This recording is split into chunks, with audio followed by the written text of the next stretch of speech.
lokumu kembo epai na ye.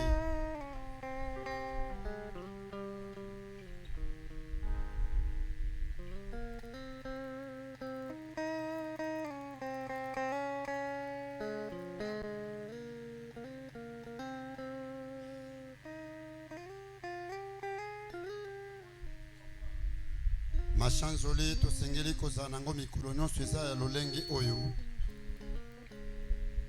Boko telema.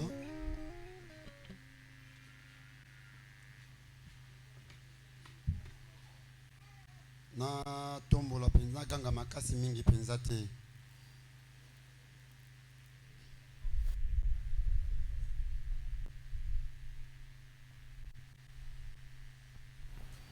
Allô? Ah, ok. D'accord. Je m'excuse, c'était fermé.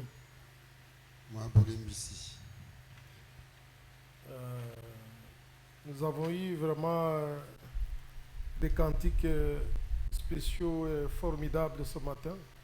Baloyembo ya kitoko mingi o bandeko bayembi ezalaki ya somo koleka lisusu na tongo lelo. Avec Daniel, ou les deux Daniel et Gédéon. Dans Daniel et Gédéon. Vraiment c'est formidable. Lelo ezalaki penza putulo e makala matika. La parole de Dieu. Otanga liloba na Nzambe. Dans Malachie 4. Na Malaki ya mine. Il fait très chaud, il n'y a pas de ventilateur ici. 5 à 6, Malachie 4. Voici, je vous enverrai Élie le prophète avant que le jour de l'Éternel arrive, ce jour grand et redoutable. Il ramènera le cœur des pères à leurs enfants, le cœur des enfants à leurs pères, de peur que je ne vienne frapper le pays d'interdit. Vous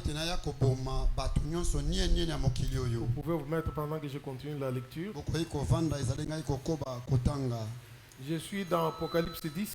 1 à 7. J'ai vu un autre ange puissant qui descendait du ciel, enveloppé d'une nuée. Au-dessus de sa tête était l'arc-en-ciel et son visage était comme le soleil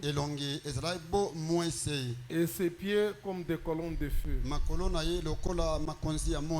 Il tenait dans sa main un petit livre ouvert. Il posa son pied droit sur la mer et son pied gauche sur la terre. Et il cria d'une voix forte comme rugit un lion.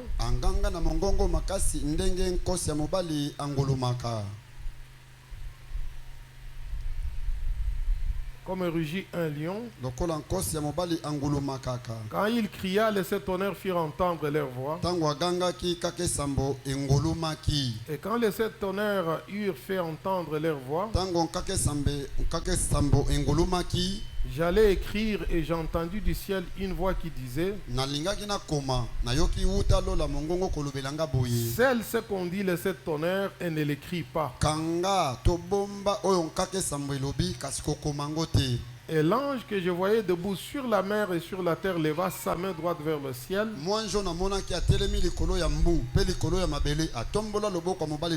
Et jura par celui qui vit au siècle des siècles, qui a créé le ciel et les choses qui y sont, la terre et les choses qui y sont, et la mer et les choses qui y sont. Il n'y aurait plus de temps. Mais qu'au jour de la voix du septième ange, quand il sonnerait de la trompette, le mystère de Dieu s'accomplirait comme il a annoncé à ses serviteurs le prophète. Seigneur éternel, Nous te remercions pour la lecture de ta parole. Nous te prions de descendre parmi nous, Seigneur. Toi, le glorieux Saint-Esprit, nous interpréter ta parole afin de nous donner la vie qu'elle contient, pour nous permettre d'être des épîtres vivantes de tous les hommes. Nous condamnons tes esprits contraires à ton esprit. Nous confions cette partie du culte au nom du Saint Sauvé Jésus-Christ. Amen. Amen. Que le Seigneur vous bénisse. Vous savez, avec ces louanges-là, ce genre de louanges-là, vous sortez du bureau déjà peut-être avec une certaine onction. Vous sentez que quand vous êtes là-bas, vous êtes déjà emballé par quelque chose. Mais vous devez quand même vous maîtriser. Vous maîtriser, voilà. Nous allons vous parler de quelque chose qui est important. Voici, je vous enverrai Élie le prophète, c'est mon sujet. Et le thème que je vais développer, le ministère expliqué. Pourquoi je prends ce sujet que j'ai improvisé? Pourquoi je le prends? Vous savez, lorsque vous êtes enseignant à l'école primaire, ou prenons même aux humanités ou modernes comme on appelle maintenant, vous enseignez peut-être, on appelle ça comme 7e ou 8e, ce qu'on appelait première CO. C'est 7e. Hein? Vous enseignez par exemple en 7e. Là, ils sont encore en train d'étudier comment, c'est-à-dire, vous commencez avec X, Y. X plus X est égal à 2X, des choses comme ça. Maintenant que vous tombiez peut-être malade, ou que vous soyez indisposé, vous appelez votre collègue qui enseigne aussi quelque part dans une autre classe. Peut-être que lui était disponible. Venez m'aider à enseigner. Mais il arrive là-bas, il commence à faire la trigonométrie ou bien la décomposition en facteurs. Est-ce que vous pensez que les élèves vont comprendre? Ils ne vont rien comprendre. Ils vont commencer à les regarder. Ils vont dire, mais monsieur, qu'est-ce qu'il est en train de faire? Amen. Frère Branham disait, parce qu'il y a quelqu'un qui lui disait, il ferait mieux d'enseigner à ces gens au lieu de le condamner comment avoir des grands dons, ainsi de suite, tout ça. Alors Frère Branham disait, s'ils ne connaissent pas encore leur ABC, comment je peux aller à XY? Voilà. Donc, vous me trouvez avec mon école. Je suis encore au niveau de A, B, C. Maintenant, je vous laisse la classe. Vous allez directement XYZ. Ils ne vont rien comprendre. Alors là, vous m'avez rendu une tâche difficile. Quand je vais revenir, j'aurai vraiment des difficultés, des problèmes vraiment à les ramener vraiment sur terre. Nous sommes une jeune église. Nous avons moins d'une année d'existence.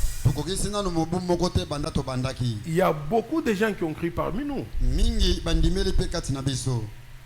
Il faut savoir comment aller avec une nouvelle église. Ça, je l'ai dit à l'intention de mes collègues serviteurs. Lorsque on vous demande d'aider,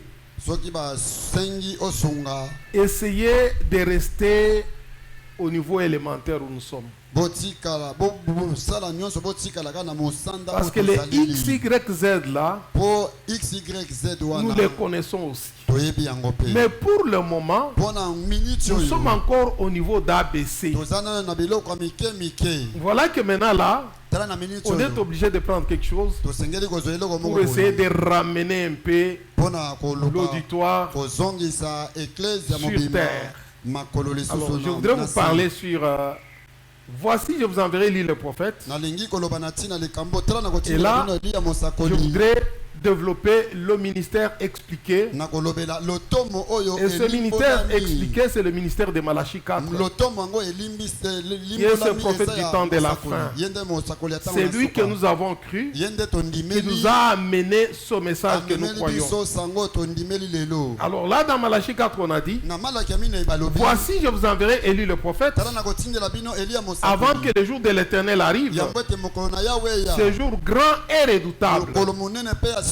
Il ramènera le cœur de père à leurs enfants, mais le cœur des enfants à leur père. De peur que je ne vienne frapper le pays d'interdit.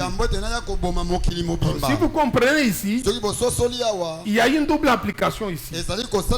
On parle de ramener le cœur des pères à leurs enfants. Et aussi on parle de ramener le cœur des enfants à leur père. Mais quand Jésus était venu, il avait accompli la première partie.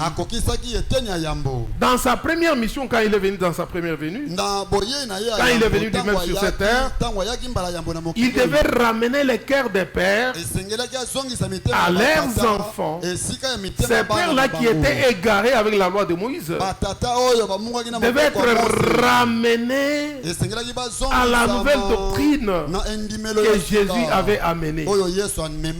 Et aujourd'hui, nous sommes au temps de la fin.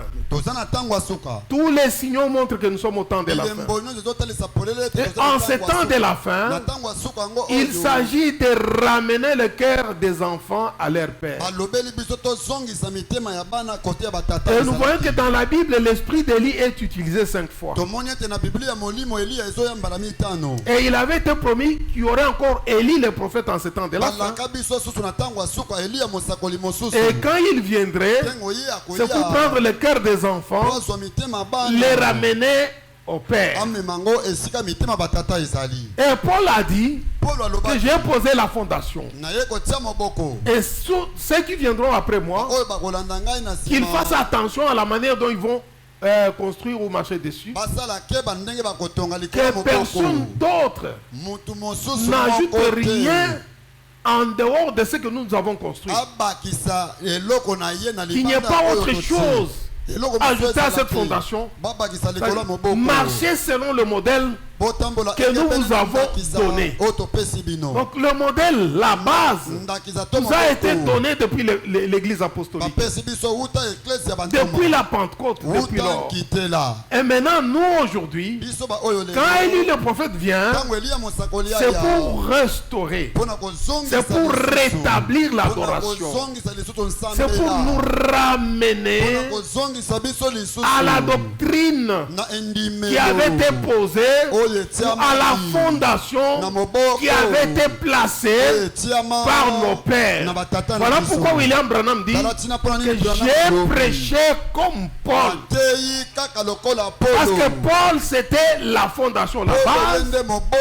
Et lui qui était en train de construire au-dessus, il devait veiller pour que tout puisse s'ajuster et ne pas aller en dehors de ce qui était placé comme base.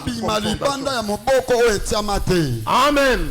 Et quand on parle de son ministère, on le décrit dans Apocalypse 10, là où on vous dit j'ai vu un autre ange puissant, l'ange puissant qui descendait du ciel. Il s'agit de Jésus-Christ, ainsi de suite. Mais quand cet ange puissant descend, il a dans sa main un petit livre ouvert et il a crié d'une voix forte comme un lion qui rugit. Et quand il a crié, les 7 tonnerres ont fait entendre leur voix. voix. Et quand les sept tonnerres ont fait entendre leur voix, Jean dit, j'allais écrire, mais j'ai entendu du ciel une voix qui disait, celle ce qu'on dit les sept tonnerres, elle ne l'écrit pas. Et l'ange que je voyais debout, sur la mer et sur la terre, leva la main droite vers le ciel et jura par celui qui vit au siècle des siècles, qui a créé le ciel et les choses qui sont, la terre et les choses qui sont, et la mer et les choses qui sont, qu'il n'y aurait plus de temps, mais qu'au jour de la voix du septième ange, quand il sonnerait de la trompette, les mystères de Dieu s'accompliraient. Le septième ange, quand le septième ange, quand il va sonner sa trompette, le mystère de Dieu va s'accomplir comme cela a été annoncé. Amen. Amen. Comme il avait annoncé à ses serviteurs, le prophète. Et nous vous parlons du ministère de Malachie 4. Qui est cet homme de Malachie 4? C'est un prophète messager que Dieu nous envoie en ce temps de la fin, qui vient pour restaurer toutes choses, pour rétablir toutes choses. Rappelez-vous que dans Actes des Apôtres, il avait été dit que c'est Jésus qui est parti pour qu'il revienne, qu'il reviendra seulement lorsque toute chose sera rétablie. Il sera gardé au ciel. Il sera gardé au ciel jusqu'au temps du rétablissement de toutes choses. Donc, un ministère qui devait venir avant le retour de Jésus, rétablir toutes choses. Et ce ministère, c'est la lumière qui brille au temps du soir. Comme il a été dit que vers le soir, dans Zacharie 14, la lumière paraîtra. Et comme il a été dit aussi dans Daniel, que toi Daniel sais ces choses, tiens les secrètes. Au temps de la fin, ces choses seront révélées. Plusieurs les liront et la connaissance augmentera. Ces choses seront scellées et tenues secrètes jusqu'au temps de la fin. Donc cela devait être révélé au temps de la fin. Et celui qui est venu révéler ces choses au temps de la fin, c'est Élie le prophète. C'est Élie de Malachie 4 que nous croyons avec vous. Amen. Amen. Écoutez le prophète ce qu'il dit à propos de cet homme Élie. Parce qu'il y a des choses que nous voyons, certaines déviations que nous voyons, qui avaient déjà été annoncées. Parce que l'Esprit de Dieu avait déjà parlé de ces choses. Nous sommes dans l'exposé de cet âge de l'Église. Prenons l'âge de l'Église de Laodicée. À la page 325, paragraphe 325, partie 2. Il dit ceci. Puisque ces messagers prophètes d'Apocalypse 10, 1, 7 sera le même que celui de Malachie 4, 5 à 6, il sera naturellement semblable à Élie et Jean. Ces deux hommes-là, ou ces deux prophètes-là, il dit ceci. Attendez, excusez. J'ai besoin d'arranger un peu mes yeux ici. Voilà, maintenant ça va. Ces deux hommes-là étaient mis à part de l'école religieuse, des écoles religieuses et reconnues de leur époque. Donc Élie, le prophète, Élie le Tishbite, et Jean-Baptiste, qui était aussi Élie, qui avait l'esprit d'Élie, il n'avait étudié nulle part. Il n'était pas dans les écoles de Gamaliel et des autres à l'époque. Parce que quand Élie partait pour être enlevé, il était avec Élisée son serviteur, mais il y avait quelque part les enfants du prophète ou les enfants des prophètes qui étaient formés à l'école des prophètes. C'était les théologiens de l'époque. Mais Élie n'est pas passé par cette école-là. Et ceux-là, ils connaissaient qu'Élie devait être enlevé. Comment savait-il qu'Élie devait être enlevé? Ils étaient formés. Ils connaissaient. C'est comme aujourd'hui. Si vous allez dans les églises de réveil, partout là où on parlera de l'enlèvement, ils lisent la Bible. Ils sont formés. Ils apprennent cela. C'était la même chose. Mais Élie n'était passé à aucune de ces écoles. C'était un homme de bois que Dieu avait ramassé et qu'il avait utilisé. Jean-Baptiste de même. Jean-Baptiste est allé au désert et il est ressorti après avoir fait autant d'années au désert. Et il s'est tenu au Jourdain. Il a commencé à baptiser. Il n'était nulle part, dans aucune école. Il ne connaissait pas Gamaliel. Il ne connaissait pas les scribes. Il ne connaissait pas les pharisiens. Il était au Jourdain. Il prêchait dans un langage de bois. Tout ce qu'il disait, c'était un style imagé. Il parlait des choses qu'il avait vécues au désert. Il dit, race des vipères, qui vous a appris à fuir la colère à venir. Déjà, la poignée est à la racine de l'arbre. Tout arbre qui ne produira pas de fruits sera coupé et jeté dans le feu. Voilà sa prédication. Voilà ce qu'il connaissait. Mais pour Dieu, ça disait quelque chose. Mais pour les pharisiens, les scribes, c'était du non-sens. Vous voyez? Alors, quand on parle d'Élie, c'est Élie le prophète. Du temps de la fin, on dit ceci. Puisque ce messager prophète d'Apocalypse 10 sera le même que celui de Malachie 4, il sera naturellement semblable à Élie et Jean. Ces deux hommes étaient mis à part des écoles religieuses. Tous les deux aimaient les endroits sauvages. Les deux n'agissaient que quand ils avaient reçu directement de Dieu un ainsi dit le Seigneur par révélation. Les deux ont violemment condamné les ordres religieux et les conducteurs spirituels de leur époque. Et non seulement cela, ils ont aussi violemment condamné tous ceux qui étaient corrompus ou qui pouvaient en corrompre d'autres. Et remarquez, ils ont tous les deux beaucoup prophétisé contre les femmes immorales et leur comportement. Élie a crié contre Jézabel et Jean a réprimandé Hérodias, la femme de Philippe. Vous voyez cet esprit-là? Maintenant, 328, il dit, mais considérez également ces messagers prophètes sera, il parle maintenant de lui, le messager au temps de la fin, sera dans sa nature et ses manières semblables à Élie et à Jean.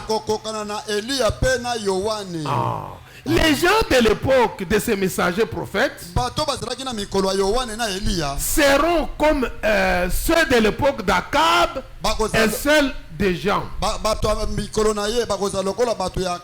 Et puisque c'est seulement les enfants dont le cœur sera ramené, oui, il va ramener seulement le cœur des enfants. C'est seulement les enfants qui écouteront. Il dit à l'époque d'Akab, il n'y a eu que 7000 Israélites de la vraie sémence. À l'époque de Jean aussi, il n'y en avait que très peu. Les masses dans ces deux âges-là vivaient dans la fornication de l'idolâtrie. 328, la même prédication de l'Église de la Odyssée. Je voudrais faire encore une comparaison entre les messagers prophètes de la Odyssée et Jean. Les messagers prophètes qui a précédé la première venue de Jésus. C'est-à-dire Jean-Baptiste. Il dit, à l'époque de Jean, les gens ont pris ces derniers pour le Messie. Jean 1, 19 à 20. Ça dit quoi? Voici les témoignages des gens lorsque les Juifs envoyèrent de Jérusalem des sacrificateurs et des Lévites. Lorsque les Juifs envoyèrent de Jérusalem des sacrificateurs et des Lévites pour lui demander, toi qui es-tu? Il déclara, et sans restriction, il déclara qu'il n'était pas le Christ. Or, ce messager prophète du dernier jour, c'est-à-dire d'aujourd'hui, aura une telle puissance devant le Seigneur qu'il y en aura qui les prendront pour le Seigneur Jésus. Est-ce que vous me suivez très bien? Vous êtes avec moi? Il aura une telle puissance devant le Seigneur qu'il y en aura qui les prendront aussi pour le Seigneur Jésus. Dans les derniers temps, il y aura dans le monde un esprit qui séduira plusieurs et leur fera croire cela. Matthieu 24, 23, 26 dit, car il s'élèvera de faux Christ et de faux prophètes. Ils feront des grands prodiges et des miracles au point de séduire, s'il était possible, même les élus. Il dit, voici, je vous l'ai annoncé d'avance. Si donc on vous dit, voici il est dans le désert, ni à l'époque. Voici il est dans les chambres, ne les croyez pas, mais ne vous y laissez pas prendre. Il n'est pas Jésus-Christ. Il n'est pas le Fils de Dieu. Il est un des frères, un prophète, un messager, un serviteur de Dieu. Il n'a pas besoin de recevoir un plus grand honneur que Jean en a reçu quand il était la voix qui criait. Je ne suis pas le Christ, mais le Christ vient après moi. Jean n'avait pas demandé beaucoup d'honneur. Lui non plus ne demande pas beaucoup d'honneur. C'est un frère, un des frères, un prophète, un messager, un serviteur de Dieu. Nous au moins aujourd'hui on nous appelle pasteur, on nous appelle les révérends. Mais frère Branham, pourquoi je l'appelle frère? C'est comme ça qu'il aimait être appelé. On l'appelait frère. Frère Branham. Frère Branham. Si vous m'appelez aussi frère Jean-Baptiste, je serai très content. Je n'en ai pas honte. D'ailleurs, moi j'ai travaillé à la voix de Dieu. Quand j'étais en Bougema, j'ai travaillé avec Joseph. J'étais à la voix de Dieu. Et là, on s'appelle toujours frère. Oui, il n'y a pas d'histoire de pasteur. Non, là on est frère. Frère André, frère Cécile, frère Moukeba. Voilà. C'est un frère. Dans la parole parlée de la sémence originelle, nous sommes le 18 mars 62, soit paragraphe 439, il dit, le messager de Malachie 4 paraîtra au temps fixé par Dieu. Nous l'attendons tous. Nous croyons qu'il viendra. C'est selon sa parole. Ce sera au temps de la fin. C'est donc maintenant l'heure de voir cela.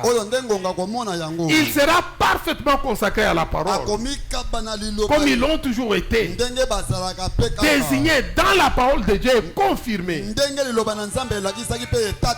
Chaque messager doit être identifié quelque part dans l'écriture, dans la parole, et il sera confirmé. Quand on avait demandé à Jean-Baptiste, qui es-tu? Il a dit, je suis la voix qui crie dans le désert. Oh, la voix qui crie dans le désert, vous irez trouver cela dans Ésaïe 40. Donc il s'est identifié comme étant Ésaïe 40 manifesté. Et ce messager du temps de la fin, quand il vient, il est Malachie 4 manifesté. Il est Apocalypse 10 manifesté. Et il sera confirmé comme tel. Et c'est par là que vous le reconnaissez. Il dit, Dieu confirmera que ce qu'il prêche est la vérité. Comme il l'avait fait dans le cas d'Élie. En effet, il s'agit d'Élie qui vient faire les préparatifs pour l'enlèvement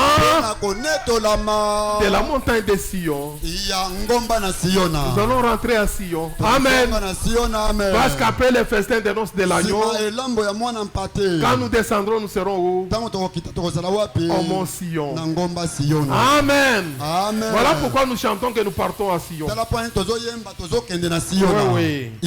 Jésus a dit que dans les derniers jours, ce serait comme du temps de Lot. 440. Sa prédication sera revêtu de l'esprit et des forces, étant bien aligné sur la parole de Dieu, à cause de tout ce qu'on aura fait passer pour la vérité de Dieu. Beaucoup ne comprendront pas ce messager véritable. Voyez. Ce que j'ai écrit, prophétie, à cause de tout ce que les imposteurs auront fait passer pour la vérité de Dieu, beaucoup de véritables serviteurs de Dieu ne comprendront pas ce messager. Amen. Il dit, il s'agit d'Élie. Il est Élie qui vient faire le préparatif pour l'enlèvement. Il amène un message qui prépare l'épouse pour l'enlèvement. Alors, ici, il dit ceci. Je rentre dans l'exposé de l'église, l'âge de l'église de Laodicée. Je prends page 327 maintenant. Premier paragraphe. Il dit, or, ce messager de Malachie 4 et d'Apocalypse 17 va faire deux choses. Premièrement, selon Malachie 4, écoutez ce que votre prophète est venu faire. Il ramènera le cœur des enfants au Père. Nous devons être retournés à la doctrine apostolique, à la fondation qui était posé par les apôtres. Il dit deuxièmement, il révélera les mystères de 7 tonnerres d'Apocalypse.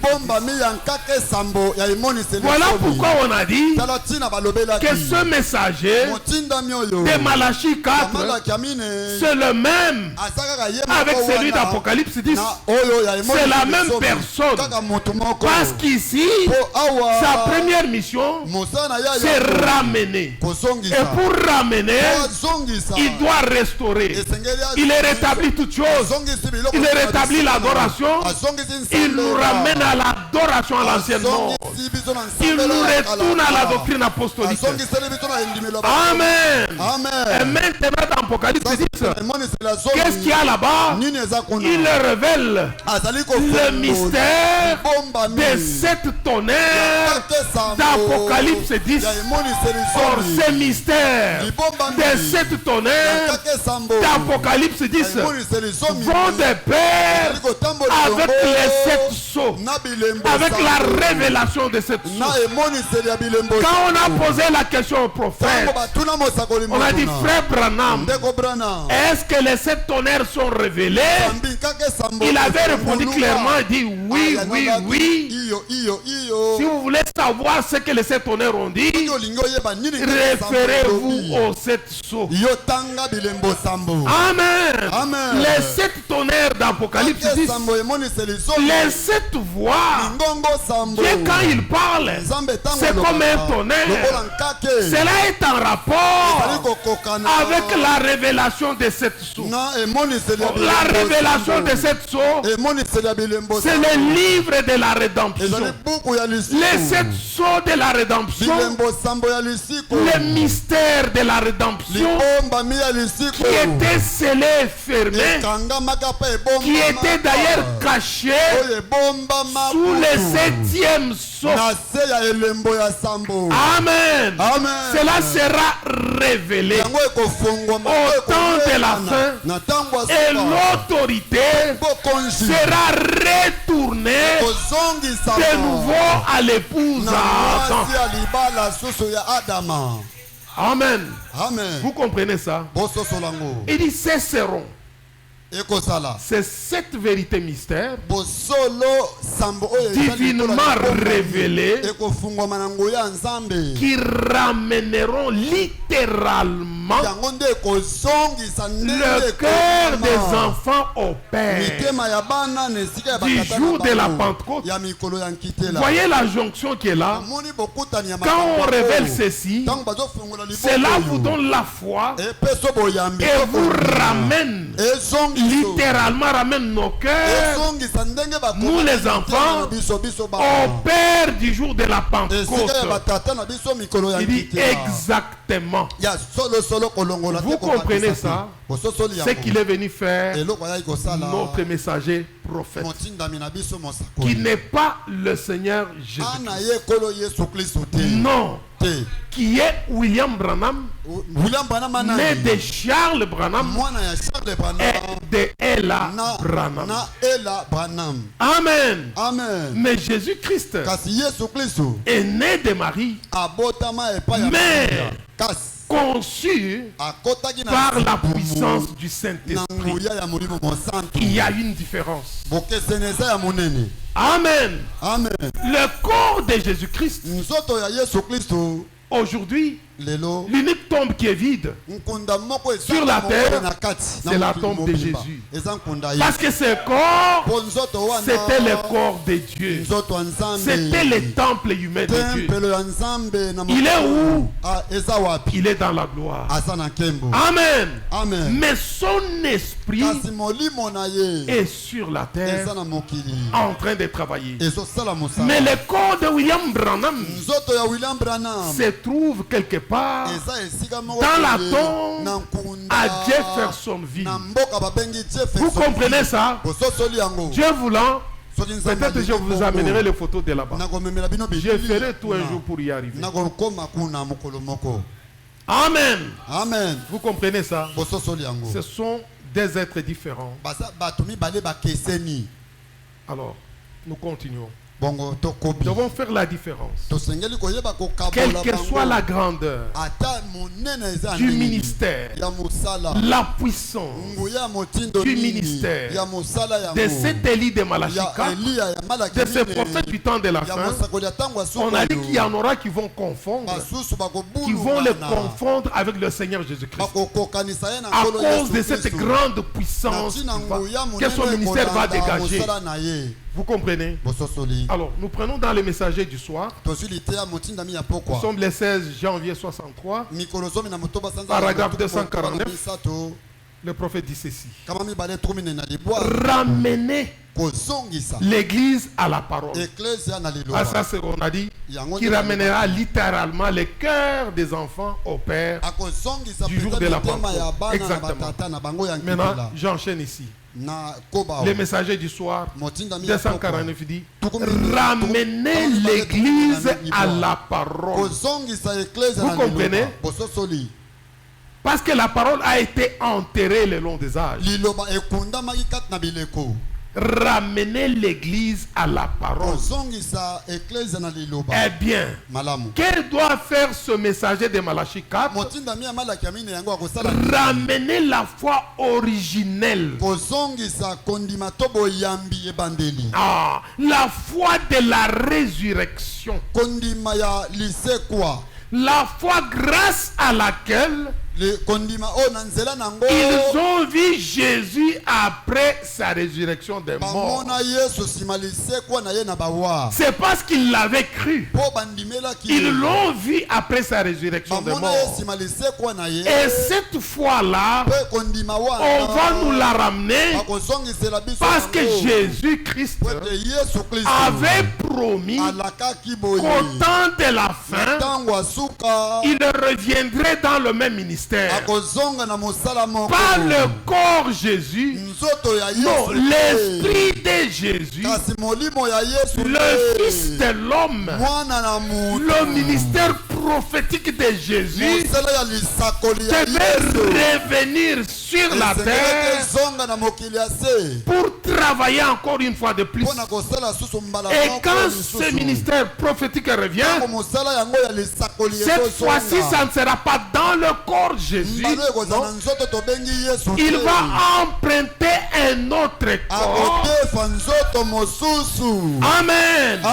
Et ce corps va nous présenter le ministère de Jésus-Christ sur la terre.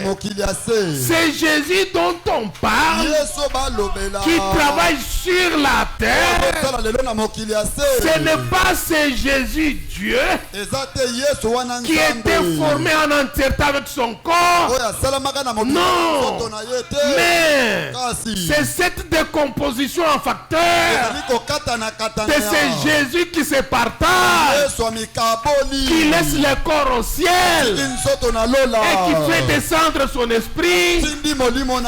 Et la plénitude de son esprit se trouve dans l'église. Et c'est ça, cet esprit, ce ministère de l'esprit, dans cette dispensation de l'esprit, parce que dans la dispensation du Saint-Esprit, ce ministère-là viendra oindre un homme qu'on a appelé William Branham. Amen. Pour représenter de nouveau Jésus-Christ, mais sous une autre forme. Pas celui qu'on adore. Non. Celui-ci, si on dit qu'il est Dieu, c'est à la manière d'un prophète. Parce que les prophètes sont des petits dieux. Parce que la parole va vers eux.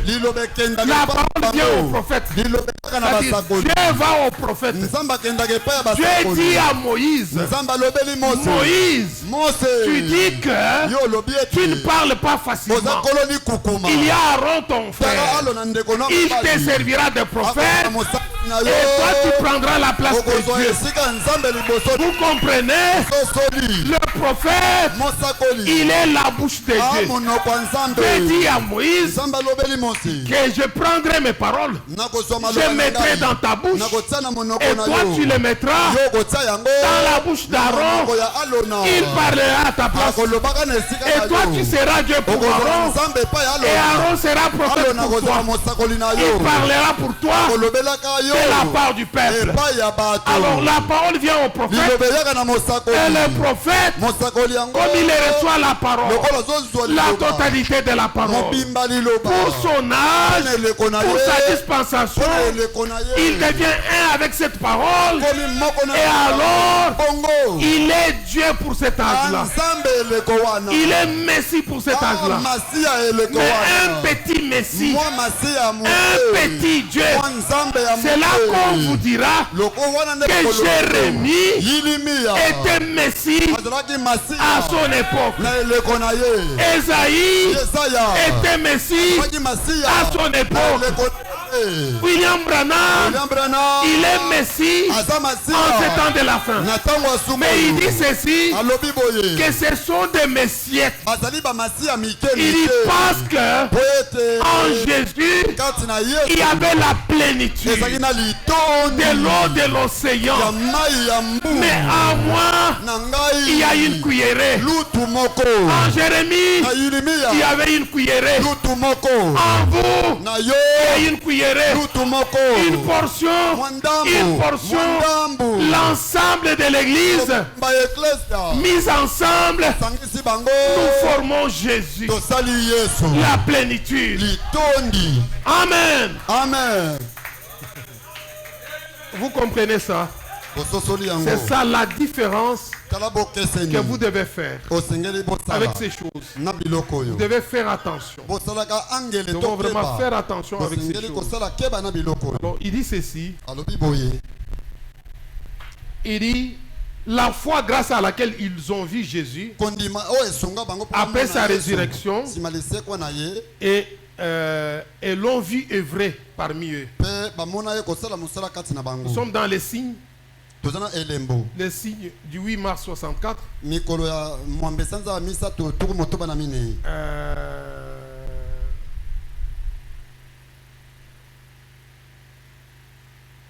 Je saute ça, je prends.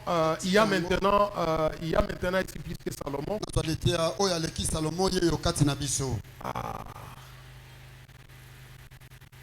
Il dit ceci. Nous sommes le 6 mars 64. Paragraphe 220, il dit maintenant, rappelez-vous, je ne suis pas Jésus-Christ.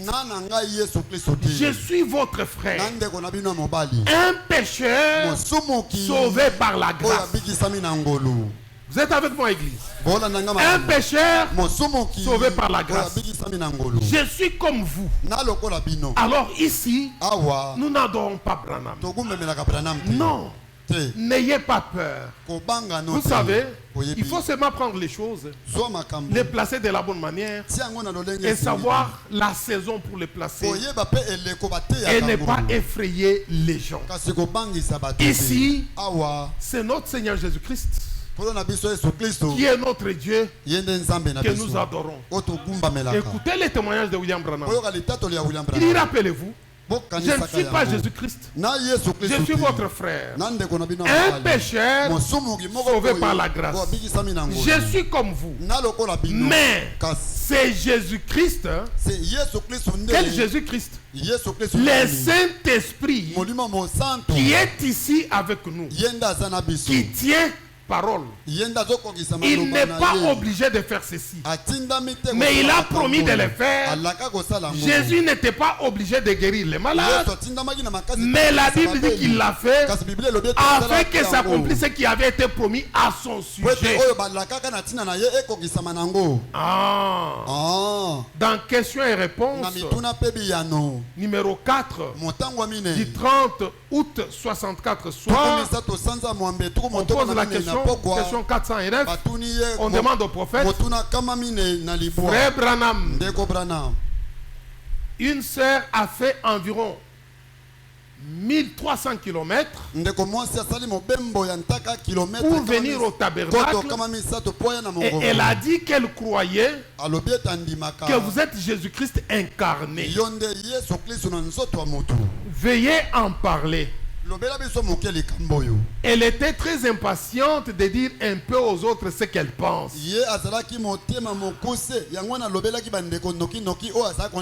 Vous comprenez ça? Il dit très bien. Il dit maintenant, bien entendu, la sœur était dans l'erreur. Je ne suis pas Jésus-Christ. Je suis son serviteur. Nous avons traité cela tant de fois. Dis oh, je vais bientôt terminer. Priez seulement pour moi et cela prendra encore juste un peu de temps. Il dit non, je ne suis pas Jésus-Christ. Je suis seulement son serviteur. Nous avons parlé de cela bien de fois. Et dans questions et réponses du 12 janvier 61, 452, on dit ceci. Eh bien, Jean les réprimanda. Les réprimanda disant qu'il ne l'était pas, que Christ allait venir. Quand on disait de Jean-Baptiste qu'il était le Christ, il dit non. Il dit c'est juste. Mais n'est-ce pas vrai? Les disciples appelaient Jésus Seigneur. Et Jésus a accepté cela disant, vous m'appelez Seigneur et je le suis. Oui, dans Jean 13, là où il a lavé, il dit oui, il admettait. Comme le Seigneur, oui, il l'admettait. Il dit oui, oui. Mais voyez-vous, Jésus étant le Seigneur, quand on lui demanda s'il l'était, il dit oui, messieurs, je suis votre Seigneur et votre maître. Vous m'appelez ainsi et vous dites bien quand je le suis. Mais il n'y a pas eu un autre être qui pouvait dire cela. Il n'y en a pas eu. Avant et après, il n'y en a pas eu. Il dit par exemple, si quelqu'un disait que j'étais Dieu, eh bien, laissez-moi vous le dire, au nom du Seigneur Jésus, que ça serait une erreur.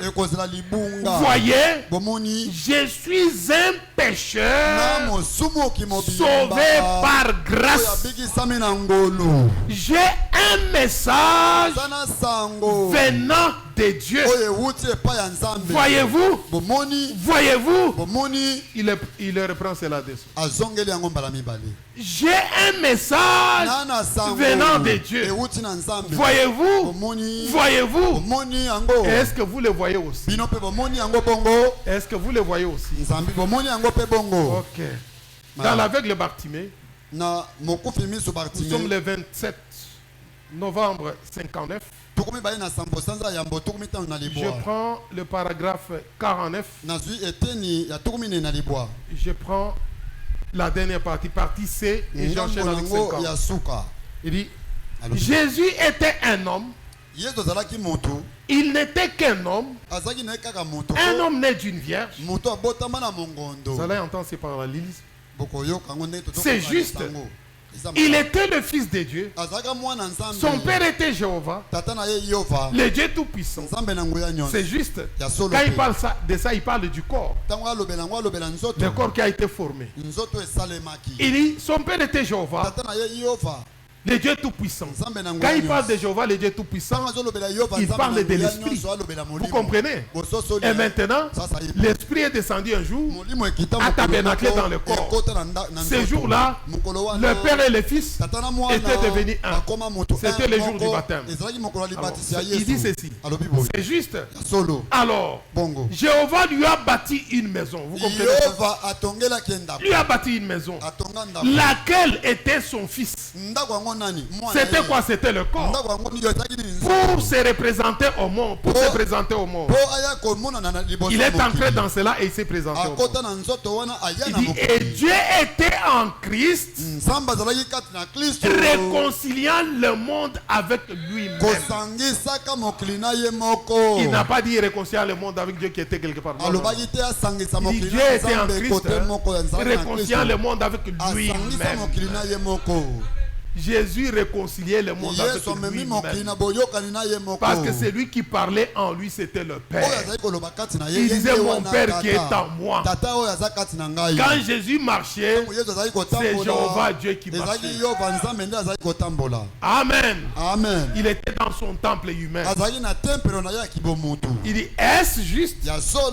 C'était Dieu en Christ, réconciliant le monde avec lui-même. Eh bien, Nous avons l'esprit avec mesure. Lui, il avait sans mesure. Vous comprenez? La plénitude de Dieu habitait corporellement dans le Fils de Dieu. Eh bien, lui-même, il était un homme. Mais l'esprit qui était en lui était Dieu. Vous êtes des hommes. Ceux-ci sont des hommes. Je suis un homme. Mais l'esprit qui est en nous, c'est Dieu. Si vous avez le Saint-Esprit. Mais nous l'avons avec mesure. Voilà la différence. Il était un homme, mais il avait l'esprit sans mesure. Parce que la plénitude était en lui. Mais nous sommes des hommes, nous sommes des dieux, mais des dieux avec mesure. Ayant l'esprit avec mesure. Et nous, nos corps sont issus de l'union de l'homme et de la femme. Mais le corps que Dieu avait pris pour nous sauver, il avait formé lui-même par la vertu ou la puissance du Saint-Esprit. Et ce corps-là, il est là, celui qui est intercesseur maintenant. Celui qui intercède, celui qui est le souverain sacrificateur, qui intercède pour nous.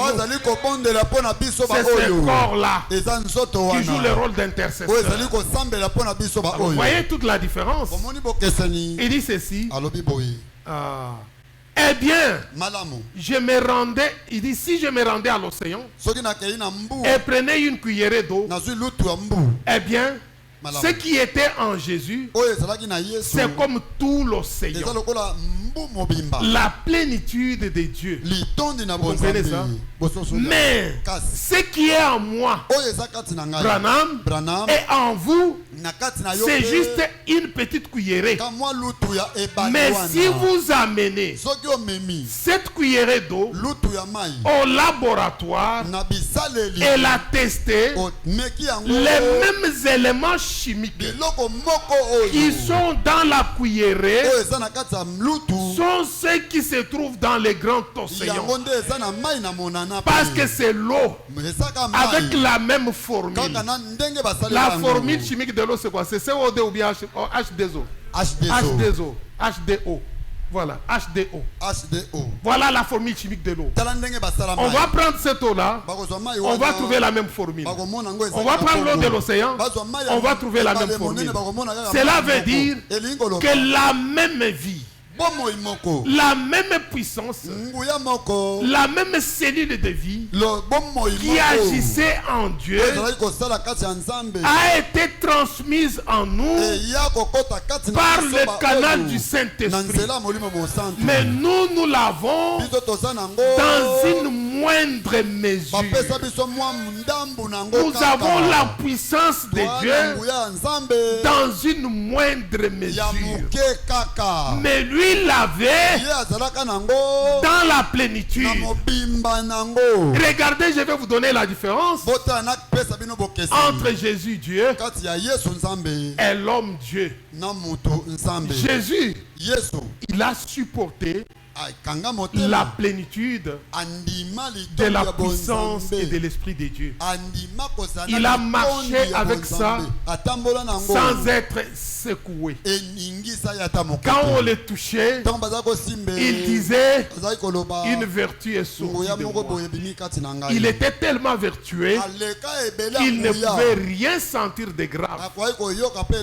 Amen. Il a tremblé cela comme si rien n'était. C'était normal, c'était Dieu. Mais William Branham, oui, parce que quand il travaillait comme il devait révéler le Fils de l'homme en ce temps de la fin, et quand il lui arrivait de révéler le Fils de l'homme, s'il devait faire le discernement, quand il prêtait son corps à Elohim le fort, quand Elohim le fort entrait en lui pour discerner les pensées, William Branham dit qu'il ne supportait supportait pas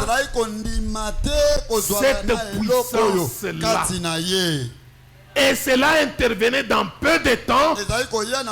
Si on ne faisait pas un effort pour les récupérer, ils s'écroulaient. Et quand ça commençait, Billy Paul et son équipe, s'ils voient seulement Frère Branham commencer à faire ça, là ils se rapprochent, ils sont à côté pour le prendre.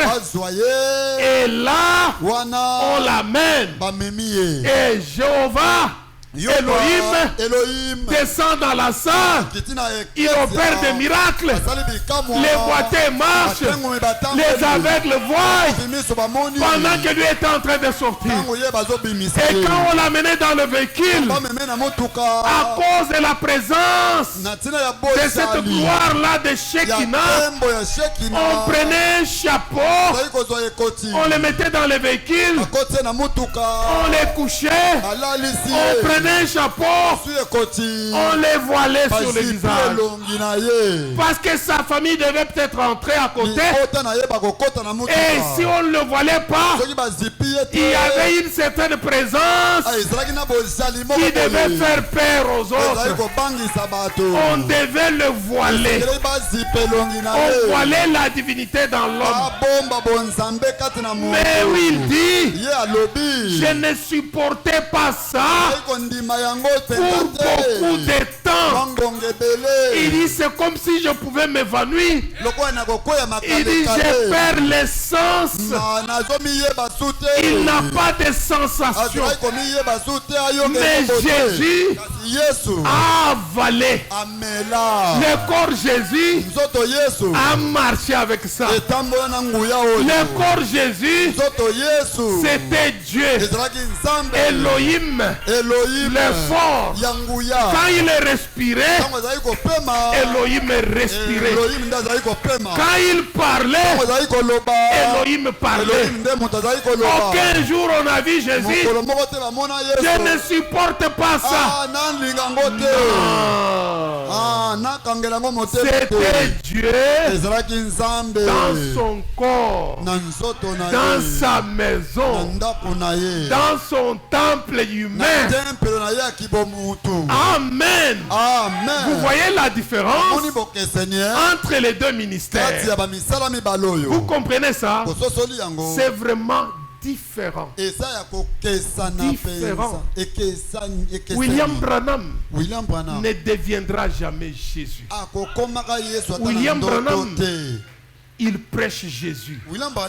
Son message, son Seigneur, c'est Jésus. C'est lui qui l'a sauvé. Si votre enseignement n'ajuste pas très bien les choses, alors vous êtes à côté. Nous devons faire attention aux choses que nous plaçons et à la manière dont nous les plaçons. Nous devons ajuster les choses correctement pour ne pas induire les enfants de Dieu en erreur. N'ayez pas des illusions d'optique. Soyez bien enseignés et posés. La matière entrera posément, tranquillement. Amen. Amen. Vous voyez cette différence-là entre Jésus Dieu et William Branham, Dieu en miniature. Vous voyez la différence?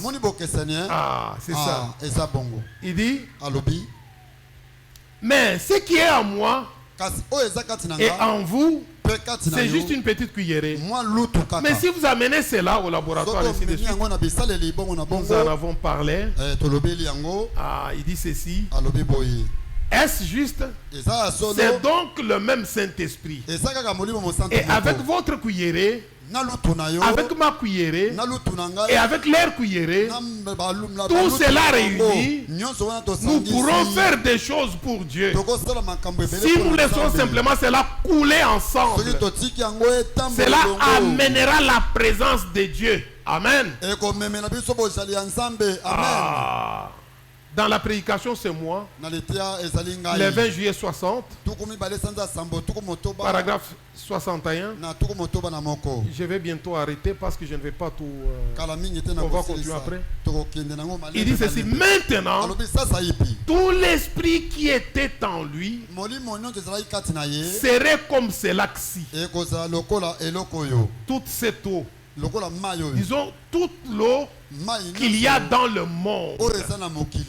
Mais maintenant, vous et moi, nous avons juste une cuillerée d'eau de ce lac. Il dit, c'est ça l'esprit que nous avons en nous. Ah, vous comprenez ça? Et alors, je prends ceci.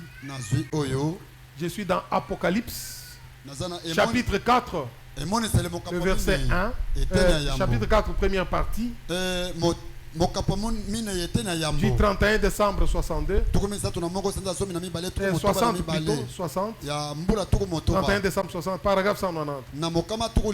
Il dit tout aussi sûr que Dieu a tenu sa parole envers Pierre, Jacques et Jean, tout aussi sûr qu'il l'a tenu envers Jean, le bien-aimé, le révélateur, tout aussi sûr qu'il a tenu sa promesse envers les âges de l'Église, c'est aussi sûr qu'il a promis que dans les derniers jours, il enverrait la pluie de l'arrière-saison, et qu'il ramènerait sur la terre le même esprit qui était en lui. Vous comprenez? Qu'il y aurait la lumière au temps du soir et qu'il manifesterait la même puissance. Vous comprenez ça? Les mêmes miracles et tout ce qu'il a fait en son jour, et il le manifesterait de nouveau par cette porte ouverte dans ces derniers jours. Il dit, le voilà, nous l'avons juste parmi nous maintenant, le Saint-Esprit Jésus-Christ, le même hier, aujourd'hui et pour toujours. Vous êtes, il dit, cela vous prêche. Il dit, est-ce que cela vous prêche? Moi aussi je vous demande, est-ce que cela vous prêche? Est-ce que c'est entre mes soeurs? Cela vous prêche? Voilà, il pose la question. Est-ce que cela vous prêche? Ah, il dit, vous y êtes? Est-ce que cela vous prêche? Ah, il dit, cela vous enseigne. Cela essaye de vous amener à voir ce qui est vrai de ce qui est faux. Est-ce que je peux vous poser aussi la même question? Il dit, c'est le Saint-Esprit lui-même qui parle par des lèvres humaines, agissant parmi les êtres humains, essayant de manifester sa miséricorde et sa grâce. Est-ce que vous comprenez ça? Nous devons placer de l'équilibre dans ce que nous enseignons. Vous savez, dans Apocalypse, lorsqu'on voit Jean marchant là-bas, si vous regardez dans les livres d'Apocalypse, prenons d'abord Apocalypse 1er, je prends le paragraphe 8. Écoutez, Jésus dit, je suis l'alpha et l'oméga, dit le Seigneur Dieu, celui qui est, qui était et qui vient, le tout-puissant. C'est qui ça? C'est Jésus, l'alpha et l'oméga, le tout-puissant, celui qui est, qui était et qui vient. Jésus s'identifie comme étant le tout-puissant. Et quand on le voit là-bas, il marchait au milieu de 7 chandeliers d'or. Les 7 chandeliers d'or qui représentent les 7 âges de l'église. Et il avait dans sa main 7 étoiles. Les 7 étoiles qu'il avait, qu'il tenait, c'était les 7 messagers qui étaient destinés aux 7 âges de l'église. Et parmi les 7 étoiles, William Branham était là-bas. Il était la 7e étoile. Entre les mains de qui? entre les mains de Jésus. L'alpha et l'oméga. Le premier et le dernier. Celui qui était, qui est et qui vient. Amen. Amen. C'est pourquoi William Branham dit, je suis son serviteur. Je suis un pécheur sauvé par grâce. Il est sang de Jésus. C'est ce sang-là qui m'a sauvé. Je suis porteur des messages. Mais dire que l'esprit qui a travaillé en Jésus, qui était en lui, est en moi, ça je peux accepter. Vous voyez? Mais cet esprit-là, moi William, je l'ai en partie. Mais Jésus l'avait en plénitude. Mais dans mon ministère, je reçois parfois la plénitude corporellement dans mon corps pour manifester Luc 17:30, pour manifester le Fils de l'homme. À ce moment-là, ce n'est pas moi votre frère, ça devient Jésus. Jésus, l'esprit dans un autre corps, William Branham, qui reste William Branham, né d'Ella et de Charles. Ne confondez pas les choses. Ne confondez pas les choses. Quand nous arrivons là-bas, au niveau du 7e âge de l'église, quand vous prenez la pyramide, quand vous arrivez au niveau de l'âge de Philadelphie, ou au niveau de l'âge, quand on parle de l'amour fraternel, dans le 7e âge, nous sommes dans l'âge de la porte ouverte. C'est-à-dire, dans cet âge, il y a un chevauchement. Nous avons reçu les deux pluies ensemble. Le pluie de la première saison et de l'arrière-saison. Le pluie de la première saison, ces pluies étaient venues avec quoi? Avec la puissance. Vous voyez? Et nous avons reçu les Pentecôtes, donc les pentecôtistes, l'âge pentecôtiste, l'ère pentecôtiste, la restauration des dons. Ils sont arrivés. Nous étions toujours dans le 7e âge. Voyez? Et vers la fin, nous recevons le plus mouret, le plus de l'enseignement. Vous voyez? Qui est la colonne vertébrale. Et quand nous recevons cela, Jésus-Christ est personnifié dans son église parmi nous. Et là nous avons les deux pluies ensemble. Alors nous devons faire attention à une chose. Le prophète a toujours insisté sur cela. Vous ne devez pas, il y a 3 choses que chaque ministre ne doit pas faire. Vous ne devez pas disloquer la parole. Vous ne devez pas mal interpréter la parole. Vous ne devez pas mal placer ou déplacer, donc mal placer la parole. Si vous lisez dans Christ est révélé dans sa propre parole, nous sommes en 65 paragraphe 73. Eh bien, vous ne devez pas mal interpréter la parole. Vous dites, je crois que cela veut dire ceci. Non, cela ne veut pas dire ça. Cela veut dire exactement ce que cela dit. Dites seulement ce que disent les bandes et les brochures. N'ajoutez pas votre pensée. Voilà. Il dit, cela n'a pas besoin d'interprétation. Vous ne devez pas mal placer la parole. Voilà pourquoi on dit qu'il n'y a pas un plus grand nombre qui se met à enseigner. Vous allez mélanger, vous allez mêler. Voilà. Et vous ne devez pas disloquer la parole. Vous comprenez ça? Vous ne devez pas disloquer la parole. Nous allons continuer. Mais il y a beaucoup de choses.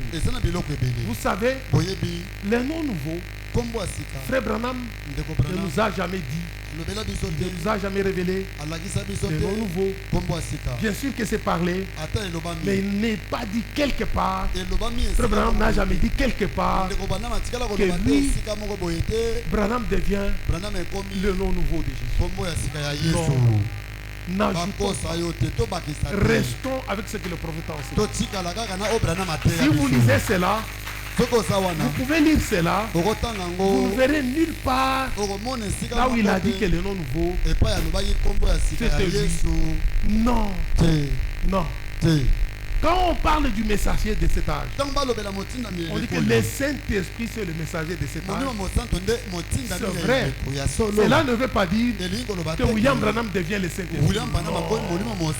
Cela veut dire que nous sommes dans la dispensation du Saint-Esprit, dans le ministère du Saint-Esprit. C'est lui qui fait tout en moi, c'est lui qui corrige. Et le Saint-Esprit, c'est Dieu lui-même. Donc, le véritable messager, ce n'est pas l'homme, mais c'est Dieu dans l'homme qui est le messager. Le Saint-Esprit en vous, il fait de vous Dieu. Et Saint-Esprit en moi, il fait de moi Dieu en partie. Pourquoi nous prions pour les malades et ils sont guéris? Quelle magie vous faites? Ce n'est pas de la magie. Cela montre seulement que vous avez quelque chose qui vous vient de quelque part. Parce que la guérison, il n'y a que Dieu qui guérit. Il a dit, je suis l'Éternel qui te guérit de toutes tes maladies. Donc cela veut dire qu'en vous, vous avez une partie de la vie de Dieu. Vous avez une partie de la vie de Dieu. La guérison est en vous. La guérison est dans cet homme-là. Vous voyez, cela veut dire que vous avez reçu la puissance de Dieu en vous. Amen. Amen. Le nom nouveau. Non. William Branham, ce n'est pas le nom nouveau de Dieu. William Branham reste William Branham. Il y a des choses qu'il a révélées, des choses qu'il n'a pas révélées. Il dit, ne dites pas cela veut dire ceci. Non. Cela veut dire ce que cela dit. Un point très. Arrêtez-vous par là. Que le Seigneur vous bénisse. Nous allons continuer prochainement.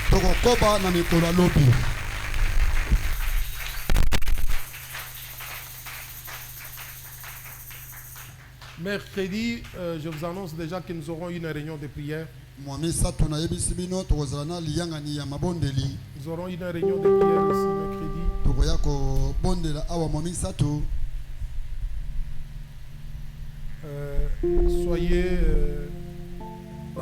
Soyez légers.